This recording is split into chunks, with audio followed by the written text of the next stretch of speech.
Today's question is, what are your unethical life hacks? Can't write a good job application or CV. Post a job advertisement on those free websites for a position in the area you are interested in entering. Have random people apply to your fake job advertisement and use those CVs to create a master CV for yourself. Learn from a homeless person on the bus. Put on your best suit, aka least disgusting suit. If you're a hobo, show up at funeral homes and act like you knew the deceased. Have free cake. Try to tell a few lies, but do it really poorly. Confess to being a terrible liar. Do this periodically for things that don't matter. Actual lies go undetected. Browse your local obituaries. Find an old man who's passed away, but make sure there is something along the lines of George leaves behind his loving wife, Midge, of 62 years.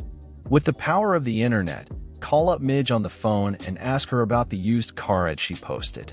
Midge will tell you that she doesn't have a used car for sale. Reassure her that you saw the ad for the car. Midge just might think, maybe I can sell George's old car. It sure will help pay for all these new expenses. You see, George's old car is a nice luxury car, driven with the care and frequency that only an 87-year-old can give. Now you can go buy a practically new luxury car on the cheap.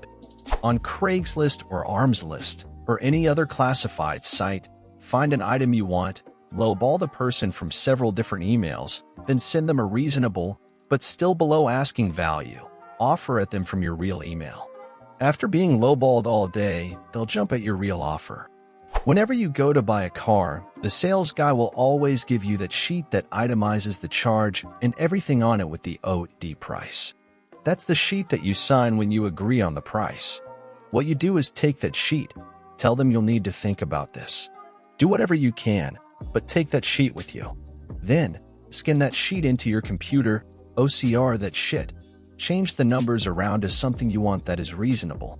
Make sure your math is right, print it out, bring it to another dealership and negotiate from that fake invoice. If you are meeting someone through Craigslist, ask them for their address first.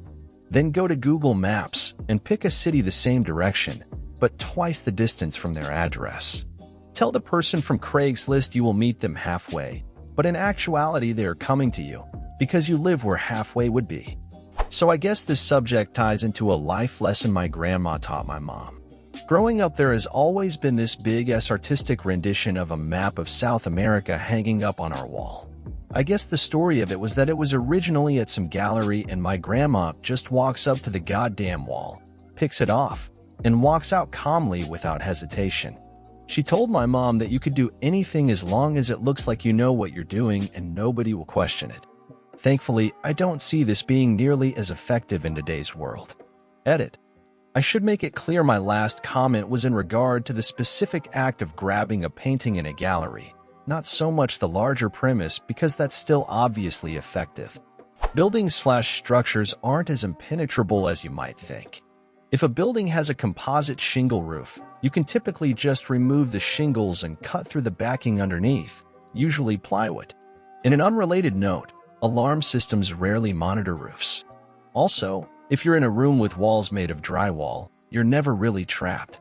You can cut through the drywall and go through the wall itself, if needed. When you buy a laptop or desktop, buy a warranty that includes accidental damage. Near the end of the warranty term, run lint pack or Furmark and block the exhaust vent. Leave it like that for a few hours and you'll get irreparable hardware damage. File a warranty claim and get a new laptop. The best part is there's no evidence of hardware tampering because you never even opened the case. Buy TV at Walmart. Return TV to Walmart before 2 weeks. Come back in few days and buy said TV as open box item at a discount. Have to pay cash for at least one of the transactions, preferably both. Some that stand out to me. Buy a $10 Visa gift card. Spend the money. Then use the card for anything that doesn't require immediate authorization. Edit. Since so many have asked, some bars don't require immediate authorization to start a tab, you just need to give them a card. Then instead of closing your tab, just walk out at the end of the night. Don't want to lose your luggage at the airport? Buy a starting gun and put it in your bags. Explain you are attending a track and field match and you have a gun in your luggage. The airline will go to great lengths to secure and track your luggage. When buying something on Craigslist, search the same item in a faraway location. List it in your local area for much lower. Then inquire about the original item with a much lower price than they asked, claiming someone else is selling something very similar for much cheaper. Get into some areas for free. Hold your phone up to your face and talk loudly saying you left your purse near X. Okay, I'm on my way. Post fake job ads on Craigslist for positions you're interested in. Review all the resumes that get submitted and make sure yours stands out from the crowd. If you ever go to a country concert or something that implies you are in the military, you won't buy a single drink all night. If you ever kill someone, bury a dead deer 5 feet above the body. Any sniffing hounds or searchers will ignore the corpse after unearthing it. Always have a picture of babies/young children on your desk/wallet and mention your youngsters in passing when engaging in casual work conversation.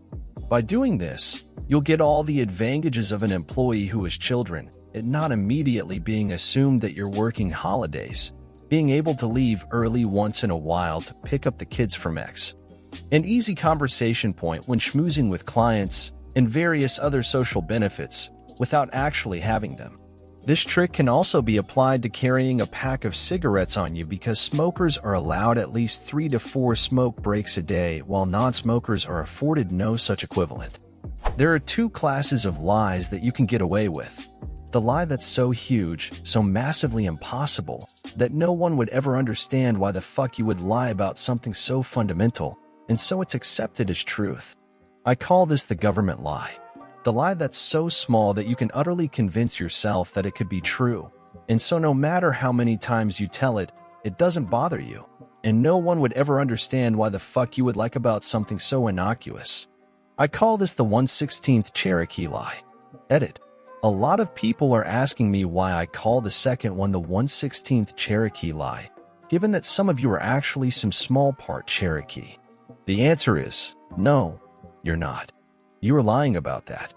If you are still in high school/middle school, buy candy and snacks at your local dollar/value store, and then take them to school and sell them for 2 to 3 times what you paid for them. Most of these kids get their money from their parents daily and have no idea the value of what they are buying. Look for sale candies that are between 10 to 33 cents and name brand. Selling store brand Pop-Tarts as name brand Pop-Tarts can also work surprisingly well. I used to make about 10 to 15 bucks a day doing this back when I was in high school, and the teachers rarely care unless you are disrupting class by selling them. Alternatively, wait for your school to do one of those chip sale for X reason things where kids sign up to sell X amount of chips. Then sign up for that, sell your first batch, then proceed to refill said batch with the snack pack chip bags you can get at any Walmart or grocery store. This can range anywhere from a 100% to 200% profit depending on if your school marks up the price of each bag to secure their cut. It's only unethical if you consider supply and demand economics unethical. Applying for a new loan and have, troubled credit? Dispute the derogatory items with the 3 credit bureaus roughly 45 days before you apply for the loan.